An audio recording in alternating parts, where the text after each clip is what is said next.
Thank you, Robert. What a delight to hear that wonderful song of worship here at the lunch hour. And I found myself sitting there just singing the tenor part right along with you. So the adult choir know exactly what I'm talking about. Well, thank you guys for the opportunity to come and speak with you all and share with you a little bit about what my experience has been in both church-related institutions of higher ed and now also at the community college. I will say, especially Matt said he's not sure if I was going to mention anything about my wife, Dr. Michael. The question is whether she would allow me to say anything about our association. But I guess the die is cast, and so we'll see how things go, and you can decide whether you want to associate with me any further. So, all right, I have been told that I have 7 minutes, and I don't think I've given a 7-minute speech since maybe my first sermon when I was in the 11th grade, and all the sweet church ladies told me they had heard a young Billy Graham. And I'm going to tell you guys, that 7 minutes is nothing like Billy Graham ever did in his entire life. So, I've got 20 slides. I've got 20 seconds per slide to share with you guys all of my thoughts about higher education in the local church. So, here we go.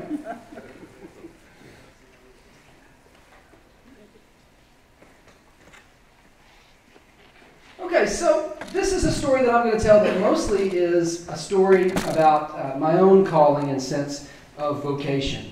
When I was a young man in high school, I felt a strong sense of calling to the ministry. And in particular, that junior year of high school, this is how I ended up preaching in the 11th grade. That junior year, I'm pretty sure I'm going to be a pastor. And that was at my wonderful, lovely home church all the way back in Carrollton, Georgia. And you'll see a picture of it right here. This is Tabernacle Baptist Church, where I was born and raised. And there's a Truett grad now there that's the senior pastor. Some of you guys know Steve Allen. Steve and I have gotten to be buddies, and he's now the pastor of my home church and is doing wonderful work there. Well, while I was there, I had a sense of calling to become a pastor. That's a quick 20 seconds, y'all. Bear with me, all right? So I got a sense that I wanted to become a pastor, but I also got excited about academic learning, especially at Samford University, which I'll mention to you later. My journey has led to some unusual places, though. It's led me to the community college, and this is a picture of McLennan Community College. And so within my own story, I've had to ask the question, what does the academy have to do with the church? Or, sort of broadly speaking, something like what Tertullian, the church father, said, what has Athens got to do with Jerusalem? And so that's the question that bears upon us today. What does the church have to say to the academy, and what relationship should they bear with one another, if any relationship at all? And on one extreme, you get people that say, well, there's not really much relationship, especially when you look at the secular academy. And we can all think of those stories. You see the memes that go around Facebook, and all these professors that are trying to destroy people's faith, right? So some people might say those things have got nothing to do with one another. And others might say, no, it can have everything to do with one another. And of course, we thank God for the witness of places like Baylor University. Church history tells us that through the long centuries, there have been plenty of opportunities for the church to have an awful lot to do with the academy. You think about the School of Athens. Let's see, Kelly, I'm going to have to slow these down just a little bit. Okay, so at the Vatican, for example, or I should say in the Apostolic Palace, they have portraits, for example, of the School of Athens, painted by Raphael. Raphael here making the point that even within the home of some place like the Vatican, for example, where the Pope resides, or the Apostolic Palace, there was a place for philosophy. What you have represented here are all the major philosophies of the classical period. Right there in the middle, you've got Plato and Aristotle, and all of that is ensconced and settled within the church. We have something similar even within the Old Testament. You think about Proverbs 1:7, which also this phrase gets quoted again in the Psalms. The fear of the Lord is the beginning of wisdom, all right? So that wisdom piece and that theology piece, the fear of the Lord, are brought together and they are inseparably related. And so you see that even in a painting such as this, right? What does the church have to do with the academy? Or what does Athens have to do with Jerusalem?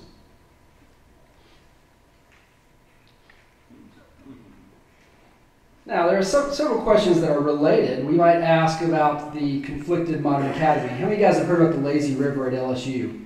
There it is. It's right there. You got a picture of it. We have a modern academy that is a very unique and unusual place. And so we might ask ourselves, man, what does Athens or philosophy even have to do with the modern academy in its current manifestations?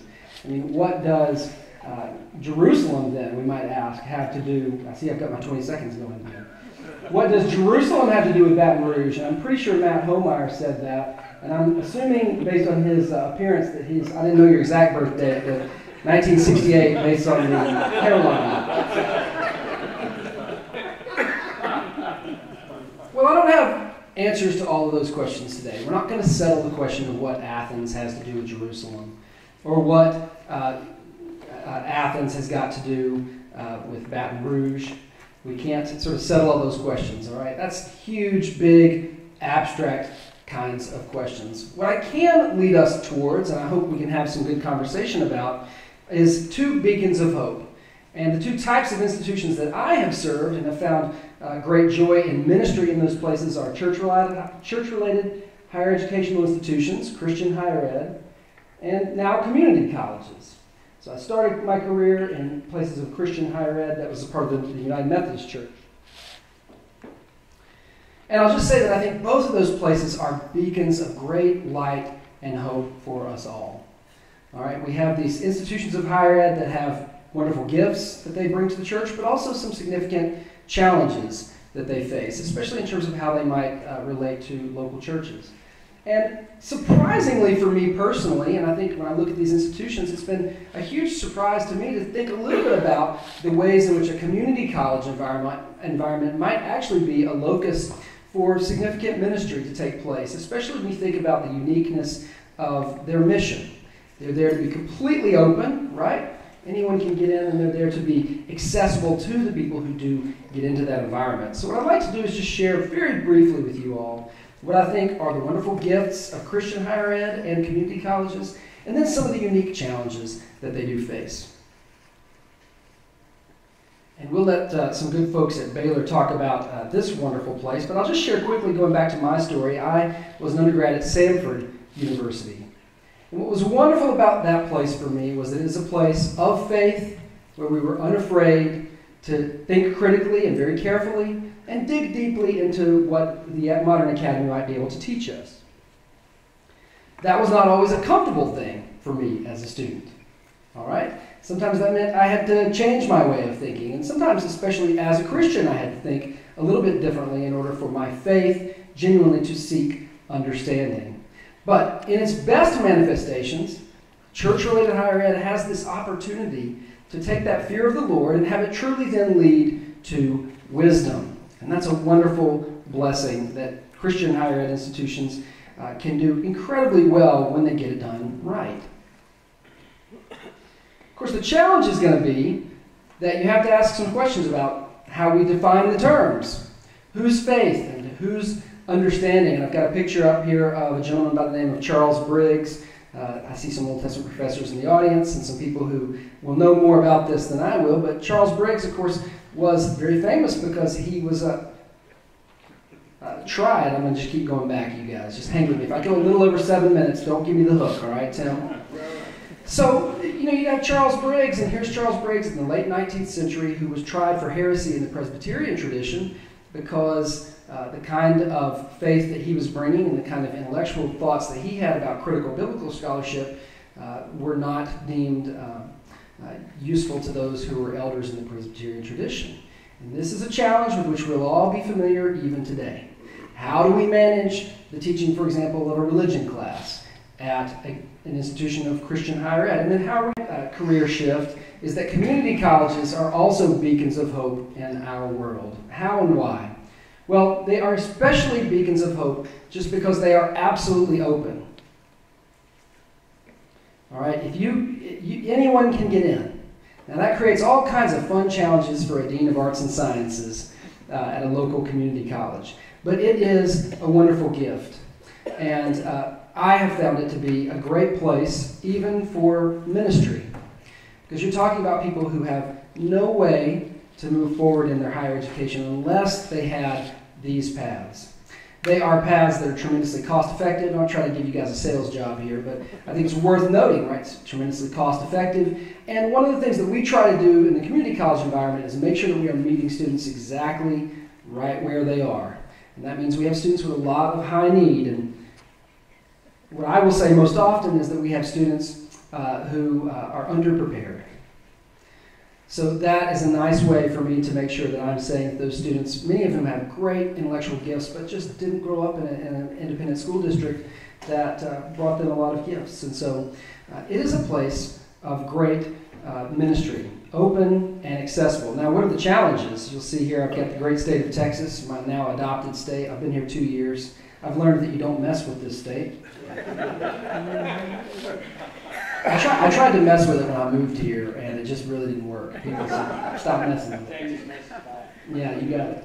So one of the challenges that we have is they're very pragmatic places, and that deeply affects the kinds of educations that take place there.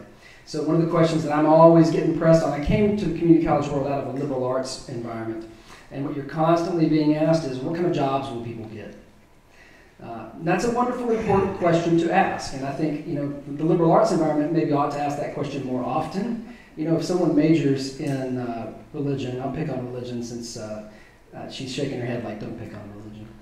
If someone majors in religion, where will they find gainful employment? If someone majors in anthropology, what's the job at the end of that? That's a useful question to ask, right? And most parents are asking that question. Now, the other side of that is you have people saying, well, the only major you should ever major in is something that's pre-professional. And that, I think, is probably where the community college pendulum kind of swings, right? We think mostly in terms of, well, can you get a job, and what will the nature of that job be? That's a good question. It's not the only set of questions. And we want to be thinking about what sort of educational opportunity are we providing to you? Are we making you a critical thinker? Are we making you a citizen of our local community and in our national community that we can be proud of? Is there, in fact, a genuine education taking place? Is a question that we need to keep asking, and we don't always ask that in the community college world. And so liberal arts colleges, colleges of the church, for example, provide us with a nice challenge on that front. The other thing, and here I'm going to sound like a real Baptist, it can get really tricky in the community college world because you are totally and absolutely accountable to the state and accountable to all of you fine people, our local taxpayers. Now, that's wonderful until the THECB, the Texas Higher Education Coordinating Board, or our wonderful legislature. I know they're wonderful, and if there are any members of the legislature present, I hope you know you're wonderful. Come up with new ideas for us. And so we'll have laws that will pass and impact our curriculum immediately. And that's a hard place to be, so you aren't able to kind of operate independently and do some of the sort of ministry through education that I think needs to take place. I'll give you one quick example. The state just a couple of years ago, not this most recent legislative session, but the previous legislative session required all community colleges to offer developmental mathematics education in a co-requisite format. Okay, is everybody still awake after I said that sentence? What does that mean? If you come in and you're not ready for mathematics, you're going to take that developmental class, or you're underprepared in mathematics, you'll take that developmental class at the same time as you take the 4-credit class. That's tough, because that means you've got underprepared people coming in and having to succeed in the college class at the same time as they're trying to get up to speed. Now, there are some studies out there that suggest they might, well, actually succeed more readily in that format, but we didn't really get a choice to stop and slow down and do the research and ask ourselves, is this something we want to do? We just got to go do it because the state said we did. So we'll see how that all works out. So come back to me next year and we'll know.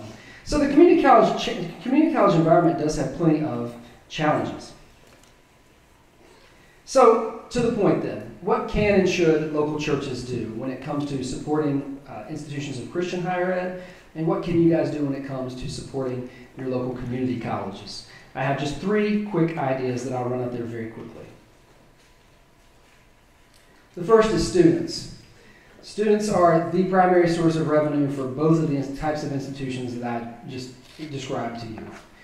Both institutions of Christian higher ed, especially smaller schools. You think of the UMHBs of the world. You think of the Howard Paynes of the world. These are places that are deeply dependent upon student population. My guess is that that's also a huge factor here at Baylor, but we'll let other folks who are better equipped to talk about that do so. Oh man, I gave away the other thing I think you guys can do to support. So we need you to tell students, to send students our ways. It is incredibly life-changing to give someone an education. And we need to not lose sight of that. Obviously, some students are going to be well equipped, and some of you guys go to churches that are more wealthy than others, so certain kinds of environments are going to fit better for others. But you are in a position as ministers to connect people to institutions of higher ed that can genuinely and truly change their lives for the better in major, major ways.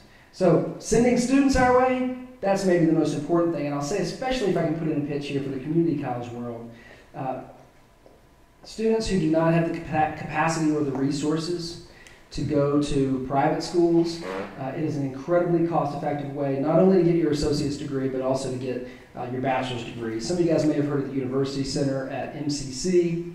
That's where Tarleton State University and Texas Tech University will allow you at a drastically reduced tuition rate to come and earn your bachelor's degree on our campus.